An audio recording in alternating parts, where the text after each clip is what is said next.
سيادنا السلام عليكم، مرحبا بكم في الفيديو ديال اليوم. انا جد سعيده بلقياكم من جديد. هذه شحال ما نزلت لكم فيديو جديد.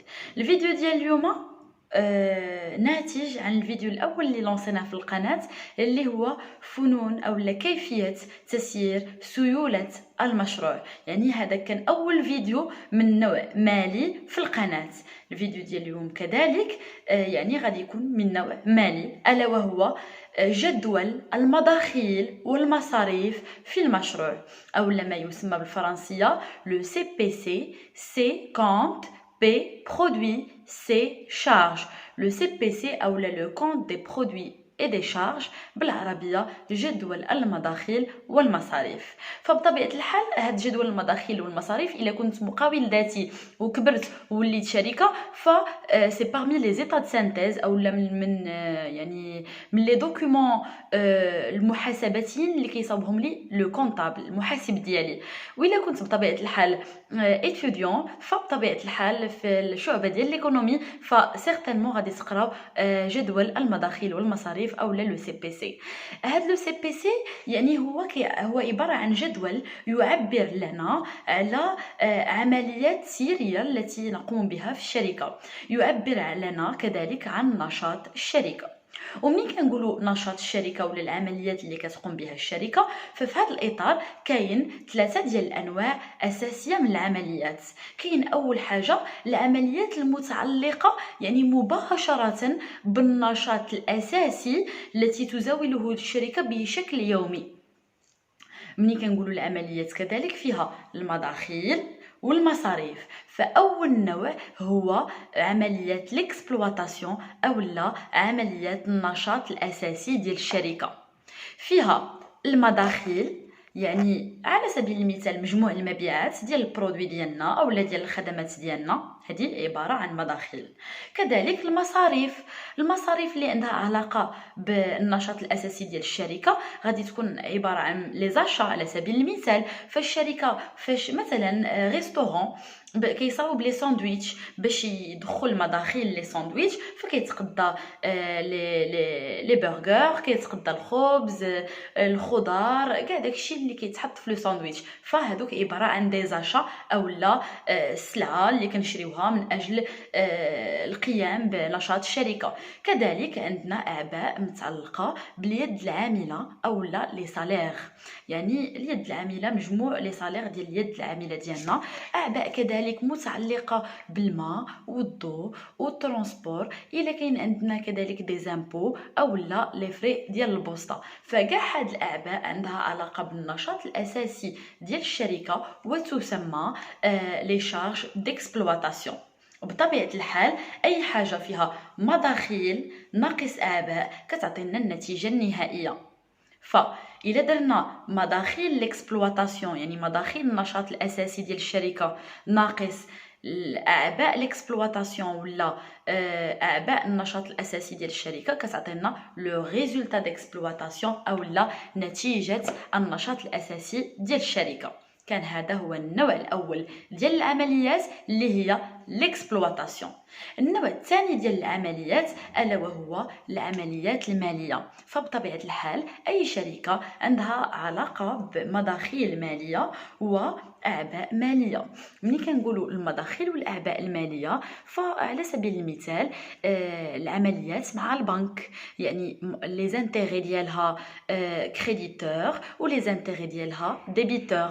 الا كانت الشركه كذلك كتقوم بتحويلات ماليه، يعني عندها الشونج، يقدر يكون عندها اثناء التحويل ان غان دو شونج، يعني تربح من تحويل العمله، او لا اون بيرت دو شونج، يعني تخسر من تحويل العمله. فكاع هادو كيتعلقوا بالجانب المالي ديال المقاوله. وبطبيعه الحال كما العاده وكم توجور المداخيل الماليه ناقص الاعباء الماليه تعطينا النتيجه الماليه. هاد البارتيه الاولى والثانيه اللي هي ليكسبلواتاسيون والفينانسيي، يعني النشاط والجانب المالي، كيعطيونا يعني لو ريزولتا كورون او لا النتيجه الدائمه في المشروع، اللي هي عباره عن لو ريزولتا ديكسبلواتاسيون نتيجه النشاط زائد نتيجه الماليه. النوع الثالث والأخير ديال العمليات اللي غادي يبقاو لنا هما العمليات الاستثنائية أولا العمليات اللي عندها علاقة بالطوارئ ولا بشكل اكسبسيونيل يعني استثنائي. على سبيل المثال شي غرامة خلصتها الشركة أولا كذلك شي تعويض دخل لها، فتعويض ما كيدخلش كل شهر، يقدر يدخل بطريقة استثنائية. وكذلك الغرامة يعني ما كتدخلش كل شهر، كذلك كتدخل بطريقه استثنائيه كما العاده وكيف ما قلت في الاكسبلواتاسيون وفي الفينانسي. حتى بالنسبه للجانب الاستثنائي او لا نون كورون فيه المداخيل الاستثنائيه ناقص الاعباء الاستثنائيه كتعطيني النتيجه الاستثنائيه. باش نلخص لكم النتيجة العامة ديال المشروع هي عبارة عن النتيجة يعني اللي متعلقة بالنشاط زائد النتيجة المالية زائد النتيجة الاستثنائية، كتعطيني النتيجة العامة ديال المشروع. أرانا دابا سيادنا إلا كنا شركة، فالشركة عندها ضريبة، هاد النتيجة العامة حسبناها افون امبو يعني قبل الضرائب، يعني بطبيعة الحال كما قلت لكم النتيجة عندها ضريبة. بالنسبة لا سوسيتي صاغل على سبيل المثال فعندها لياس او لا الضريبة على الشركة ولا الضريبة على الربح. فبطبيعة الحال هاد البريم ديال لياس كيتبدل من عام لعام على حسب قانون المالية. فالبريم اللي كان في سنة 2019 تبدل في سنة 2020، ودابا البريم اللي كاين هو إلا كانت هاد النتيجة النهائية اللي حققتيها اللي هي عبارة عن le résultat d'exploitation زائد le résultat financier زائد le résultat non courant ما بين 0 حتى 300 ألف درهم يعني 30 مليون، فيطبق عليك واحد الياس ديال 10%. إلا كنتي ما بين 30 مليون ودرهم حتى 1 مليون درهم 100 مليون فيطبق عليك واحد الياس ديال 20%.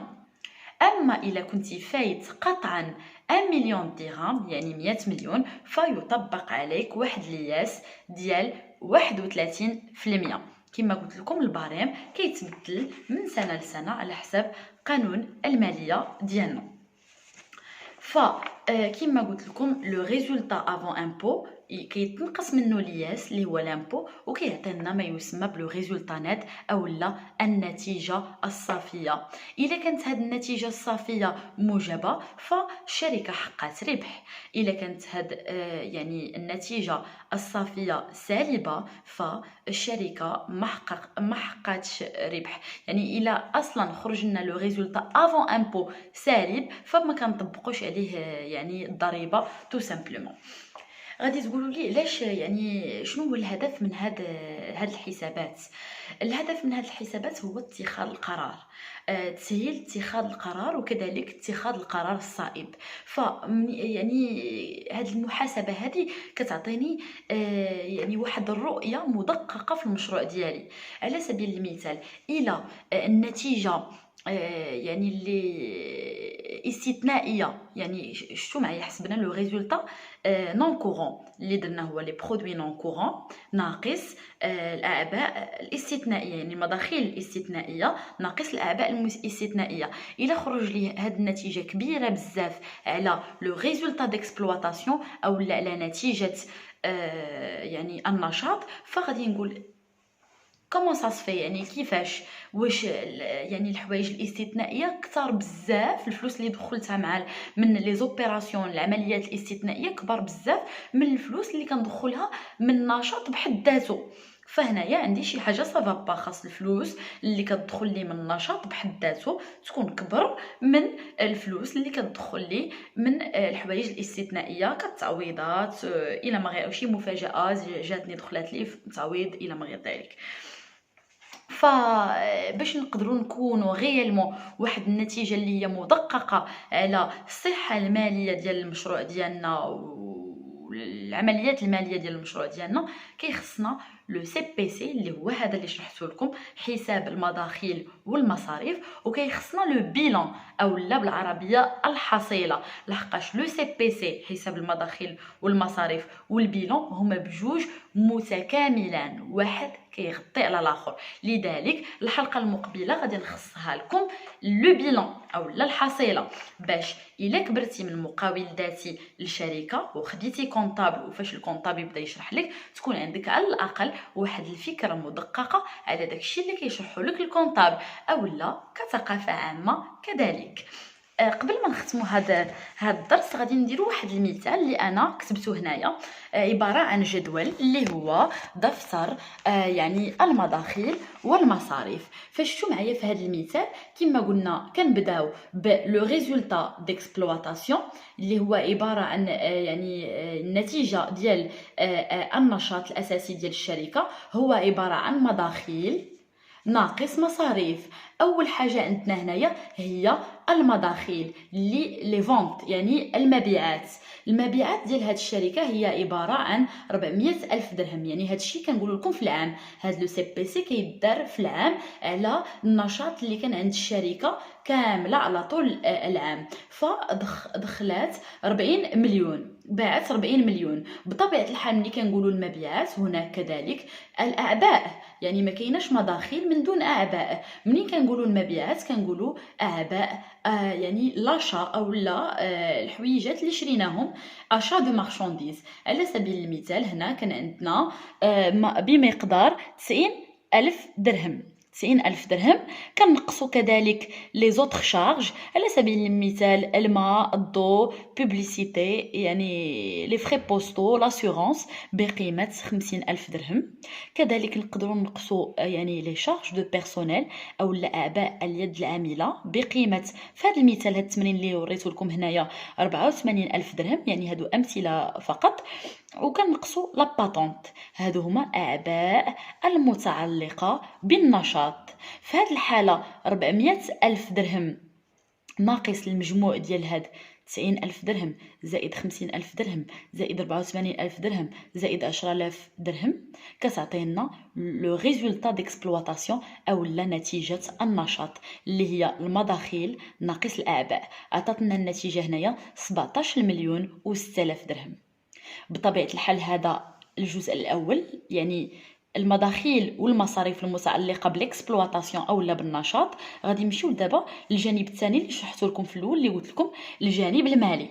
بطبيعه الحال بنفس الطريقه عندنا المداخيل الماليه كانت عندنا هنايا زيرو، ما كان والو في المداخيل الماليه. وكانت عندنا الاعباء الماليه، على سبيل المثال اعباء البنك في العام، على سبيل المثال هنايا عندنا 5000 درهم. فالنتيجه النهائيه الماليه هي عباره عن المداخيل الماليه صفر ناقص 5000 درهم اللي عطاتنا ناقص 5000 درهم. هذه هي النتيجه الماليه. مورا النتيجه الماليه كنمشيو للطوارئ ولا الحويج